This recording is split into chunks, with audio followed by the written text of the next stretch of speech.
Welcome to Healthy Aging with Gina, the show for those of us who want to stay younger for longer. Now, what is special about what I do, and particularly for this first 10 minutes, is that you have to interact with me, which means you have got to do just a tiny little bit of work. Now, for those of you who say, I hate exercise, don't think of it as exercise. Think of it as a little bit of brain stimulation, body stimulation, and just getting everything moving. It's only 10 minutes, it's fun, and it feels great. But I really do suggest you're in a solid chair, firmly, and rather than sitting on the sofa. So if you're ready, I'm ready, and we can just roll. We've got 4 simple little exercises to do. We're starting this morning, head, face, and neck.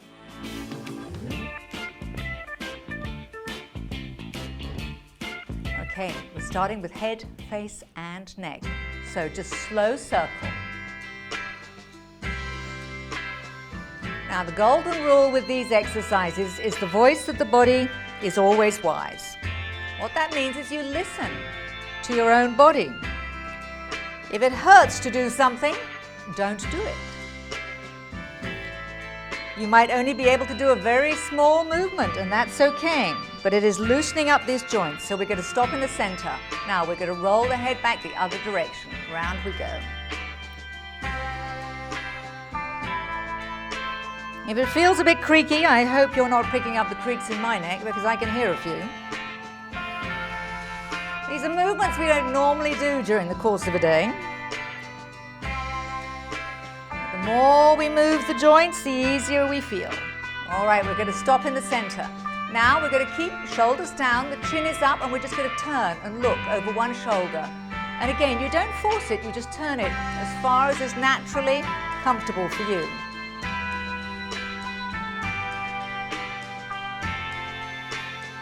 So we're keeping the body straight. It is literally just the neck that's doing a little swivel.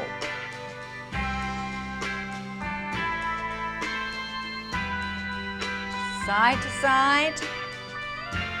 Keep that going. Lovely. Last one each side, and then we come back to center. Very good. We're just stopping here. Right, now the next one is going to be just getting all the joints going. So let's just start with the fingers and with the arms, and we're taking them out to the side. So, I don't know if you've got a member of the family sitting next to you, just mind out if you do. So the fingers are moving the whole time, as well as the arms. Now this time you're going to bring them in front of you. Now, people often complain that the shoulders hurt, so I want you to just keep the shoulders as low and as comfortable as you can. It's not to keep them hunched up. So we're just bringing the arms down by the side now. And this time we're going to let the arms swing back. So your shoulders should be feeling looser. And again, always your range. If you can go quite far, do it.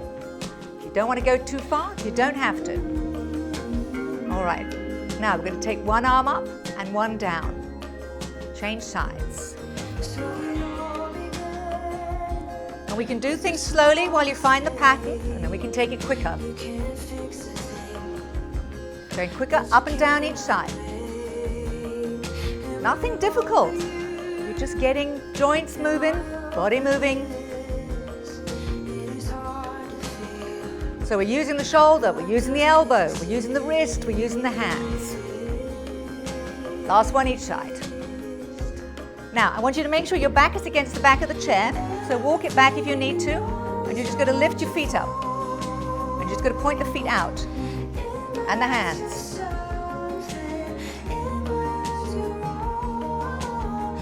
So you're bringing the feet up, hands up. It's a flex and a point. Flex, point.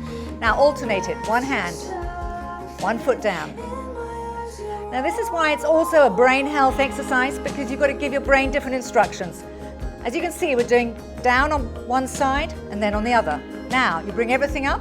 I want you to do one foot down and the hand down on the opposite side. So these are both up and then those two.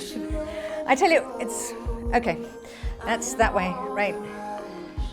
You may think this looks silly, but I promise you, just get out there and just do it after you've done it the other way. Is that right? I've got no idea.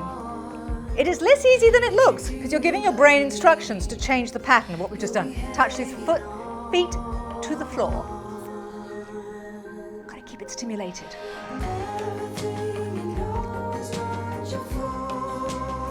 All right, we're going to bring both feet up and we're going to take them out and bring them in. And we take the hands out as well, bring them all in together.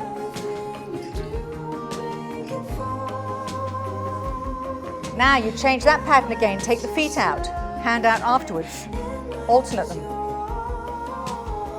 So every time you switch it up, your brain is having to go, it's like giving it a little short, sharp kick, changing a pattern. The next one's all about our responses. And touch the toes again, and the hands to the knees. Just getting as many joints moving as we can.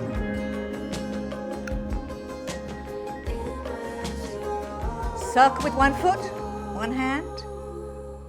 I always like to balance it both sides. Do it on the other. Very good. Now our third exercise today is all about our responses. And it's counting. So we're just going to start with patterns of 4. So just find the beat.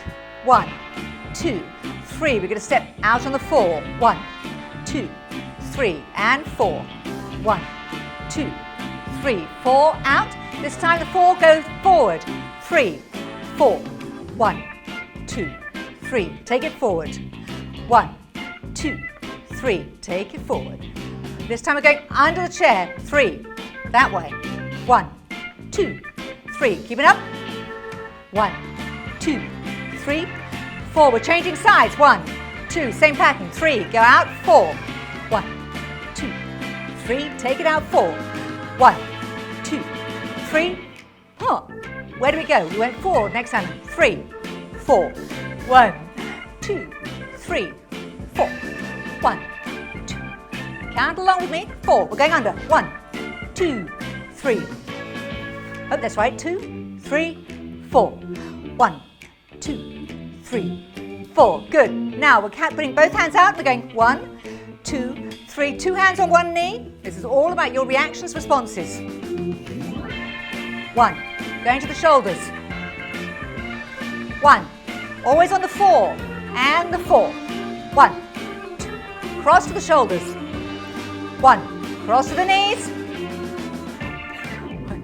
Keep it up. Shoulders.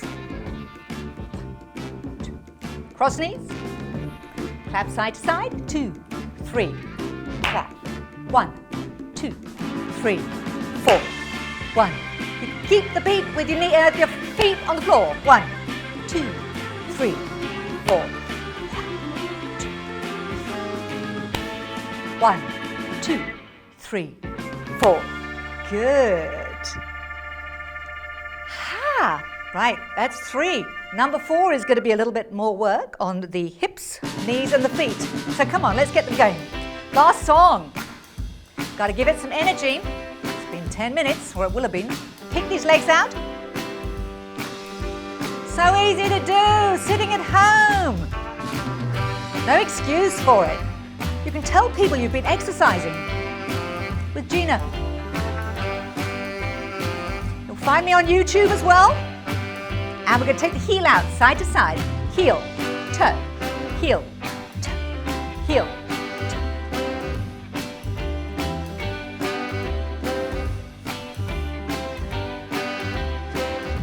Last one this side, change sides. So it's heel, toe, point to it as well, so you're using upper body. Even though we're getting this hip, knee, feet working. And march it. We're going to step one foot in and out. Right fast. The idea is to get this heart rate going a little as well. Change sides. Feeling tired? Having fun, that's all I want you to do. And walk it. Little kick.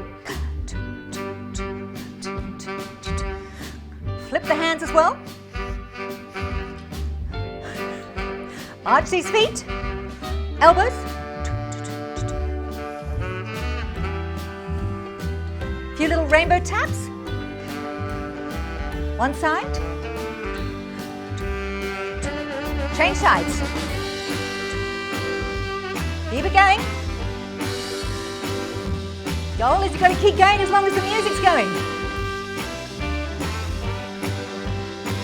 All right, and we're taking the foot out, under, out, and under. I've run out of music. You've done your exercises. I do hope you didn't just sit there and watch that, because the whole idea is that you are interacting with me, having fun, moving, brain, body, healthy aging with Gina. We're going to see you back in a few short seconds with our very special guest of the day. So come back and join me when I'm going to be joined by Fazloodien Abrahams. Look forward to seeing you. Welcome back to Healthy Aging with Gina, and I'm delighted today that I have Fazloodien Abrahams, an experienced entrepreneur, businessman and lawyer, and he hosts his own show, Faz Law, and I have got him today with us to talk about all things legal and particularly to do with wills and estate planning. Fazloodien, I want to say thank you so much for sparing your valuable time to come and sharing with my viewers, and it's just nice. Can we just have a little resume about your background? I know that you've been in business and that you then came into law and you have various interests. Would you like to just give us a little bit of an introduction to yourself? Certainly, Gina. Thank you for having me on your show. It's a real pleasure, and I look forward to going through these few minutes in order to educate the viewers out there. A brief, I think I've got a large resume, and I will do my best to summarize it. Right. Matriculated in 91, Right. Started working for a company for a period of a year. Within that year, I was, promoted thrice. Right. And after that, I realized that I wanted something else. Right. Became self-employed, started with a used car dealership, buying a car, selling it, making a profit, buying another one, and so forth. Then I moved on to the CMT, that's cut, make and trim. Right. Opened a little factory. We started employing people, and shortly that became boring for me. I moved on to something else.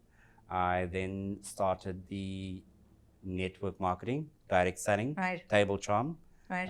That is where I started by selling crockery. Gracious. A lot of parties, presentations, meeting a lot of people. That was wonderful for me. Just getting to know how different people think and do and work. Okay. It was working 24 hours a day though. Right. It wasn't easy. Nevertheless, moving on from there, the factory and the manufacturing of duvets, pillows, that we did as well. Right. Then joined my mom in the business. And from there, I said, let me try and break away from mom, do my own little thing with a used car dealership. Thereafter, I became a cell phone technician. Right. Started my own cell phone shop. That's a lot of different careers before you Yes. found law. Yes, yes. So what brought you to law specifically? Ooh, that's a very tricky thing. But I'll go into it. But just before I started law, I also had a takeaways, Right. a fast foods place, and that was operating 24/7 7 days a week. Gracious me. What happened was I fell prey to the social ills that you find in various communities. Okay. I started using drugs. Okay. That took me right down to a rock bottom, a spiritual rock bottom, Right. where I realized that I couldn't take the pain anymore. And the pain wasn't physical, like I said, was Yeah. spiritual. Yeah. The lies that I had to give to the family and speak to them, and having to manipulate and just run away from the truth. Right. That brought me to a point where I said, I need recovery. I need to find some spirituality. I needed to reconnect with the God of my understanding. Right.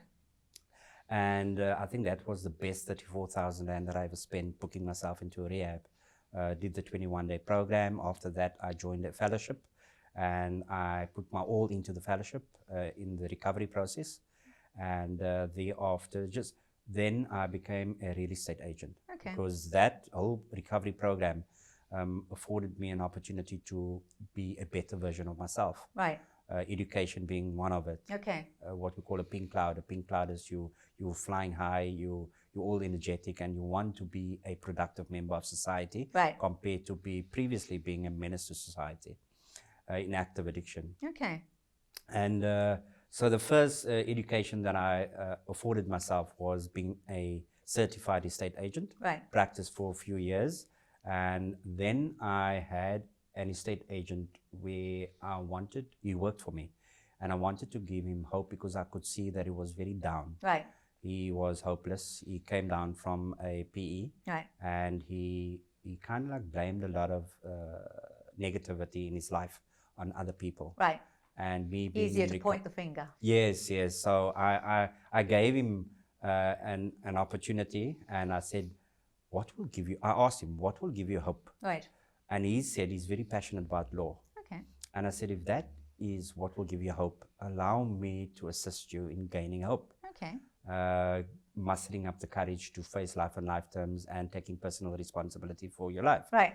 And then I decided, well, if that's it, if law is your passion, let us register for law. Okay. I have had no intention of becoming an attorney. Right. Honestly. The day before, if you had to ask me, do I want to become an attorney, it would have been no. But my purpose was to help another person find hope and gain courage in life. So I registered for myself, and he registered. I paid the registration fee for both of us to start studying law. Right. And that is how I got into law. That's an A few months amazing. later, he bailed. I continued, and I stuck the 5 years out, completed my law degree, did my articles, did law school. During that process, humbly so, I managed to obtain 10 distinctions. I had a certificate. I received a certificate of being one of the top 14 within a 50 class, 50 students, and also I received the highest for Wills, Estates and Trust in law school. Because So that is my passion. that's why we've got you here today. That's right, Because yes. that's a very, very important topic for all of us. And it's something that people just don't take account of and deal with quick enough, is having a will.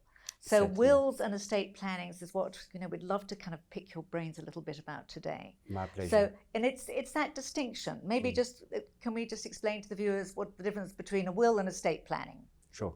So a will is one of the components in estate planning. What you find is that many people only decide to draft a will in the event of them falling ill, Right. or realizing that one of their loved ones has died, and that triggers a requirement for drafting a will. Right. It shouldn't be that. Estate planning, which is a holistic approach to your life, it speaks about your health, it speaks about what happens in the event of, it speaks about what happens to your minors in the event of death, in the event of you becoming completely disabled, Right. not able to work, in the event of you becoming incapacitated to a point where you are not able to think for yourself, your mental incapacity. That is what estate planning is concerned. So a will is purely just a component of estate planning. It's one part of it. That's right. Yes. And do you recommend everybody has a will from very early on? Is it something that people should take account of as young people? Or at what stage do you recommend people should start putting wills in place so they... At any stage, because you can die at any time. This is true. Yeah, I also serve voluntary on a cemetery board. Okay. And I see the amount of deaths taking place on a day-to-day basis. Right. It's in and out, it's the norm. As people are born, people die. Right. So, and it's all ages. So anytime, the minute you become a owner of an asset, the minute you have a life cover policy that an amount would pay out to your beneficiaries, then you should have a will. Because it needs to be clearly stated, doesn't it? Because one of the sad statistics, as we know, is divorce and marriages that don't last. And very often, what happens if you've had a will and that was, written up with your spouse, and then you get divorced? Is that will then invalid after a divorce? Or if you left everything to the spouse and he's now your ex, and you then die the next week? Right. So Before there's a period. before it's changed. Yes, you are able to change your mind, and you have 3 months to do so. Right. If you don't change your will within that 3-month period after the date of divorce, Right. then it's assumed that you still wanted your now ex-spouse to have inherited your entire estate or a portion thereof. Okay, so you need to be very clear that Yes. if you are divorced, Yeah. you need to change your will. Indeed.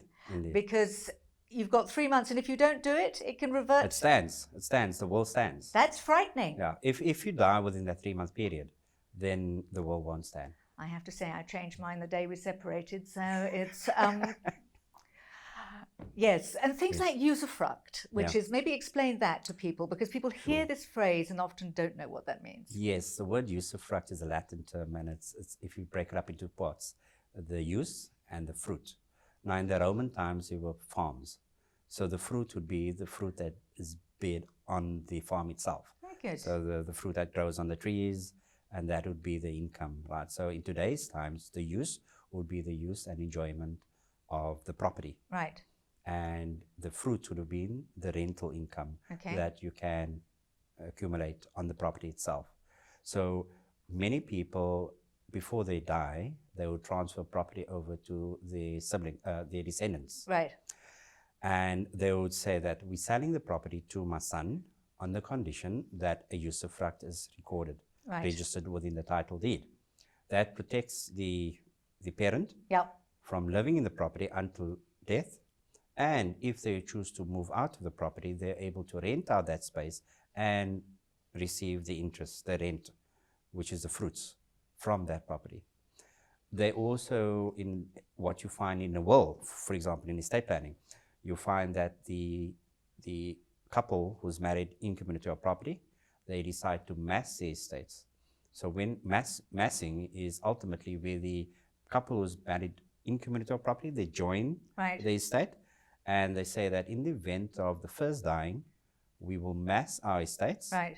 and the survivor will have a choice to adiate or repudiate. In other words, accept the massing or reject the massing. Okay. If they accept the massing, then the entire estate will be distributed to whom they choose, Right. even though the survivor is still alive, subject to a personal servitude, which is a usufruct. So, example, husband dies, wife is left behind Right. with the child inheriting the entire property, Right. but the wife then has a right to choose whether she wants to continue with that, and if she do, it is subject to a usufruct being registered in favor of her, Right. where she is then able to live in the property for lifelong. Well, there are so many aspects of this, Fazloodien, and so many things that people need to be aware of. So I think people need to obviously speak to experienced lawyers like yourself to make sure that they understand that a will is part of estate planning, that there are many different aspects that they need to cover. And if someone was going to get right started and you had one last thing to tell them what to do about their estate planning, what would you tell them to start with first? When you think about drafting a will, please don't go to any shop and buy the off-the-counter will, because there are clauses that the individual would write in that particular document Right. that could be invalid. Okay. It could nullify the complete will. It could also prevent the beneficiary who is intended to receive the benefit to be disqualified as an heir. Okay. So make sure you contact an attorney, an experienced attorney who specialize in estate planning to draft your will. That sounds fantastic advice and just the kind of thing we want our viewers to know about. Fazloodien, thank you so much for coming and sharing with Healthy Aging with Gina and my viewers today. I appreciate your time. It's a pleasure, Gina. Thank you very much. And I'm going to look forward to seeing you all back next week for another session of our 10 minutes. Now, if you want to come onto the show and do the exercises with me, then get in contact through Facebook, either through the Bricks TV or through Gina Clifford Holmes, and we'd love to have you with us. Till next week.